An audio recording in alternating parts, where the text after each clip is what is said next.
जो उनसे रिक्वायर्ड था, क्योंकि बांग्लादेश और अफगानिस्तान का जब मैच हुआ था मुझे था कि अफगानिस्तान जीतेगी, लेकिन अफगानिस्तान ने अच्छा परफॉर्म नहीं किया, कुछ सीरीज़ में भी अच्छा परफॉर्म नहीं किया बांग्लादेश ने और अफगानिस्तान ने। लेकिन आज जो है उन्होंने ठीक ज़बरदस्त परफॉर्मेंस दी और ज़बरदस्त, फिर बाद ये कोलैप्स हुआ उनका, लेकिन फिर वही बात है, अगर आप 20 ओवर में 170 175 कर जाओगे तो फिर जितना भी आप मुश्किल खेल लो आपको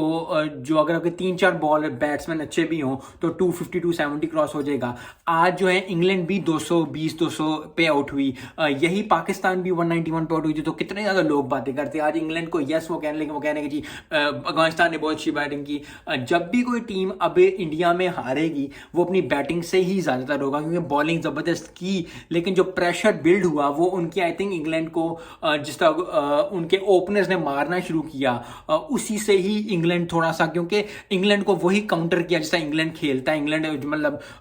आप उनके 4 खिलाड़ी आउट हो, उनके 5 खिलाड़ी आउट हो,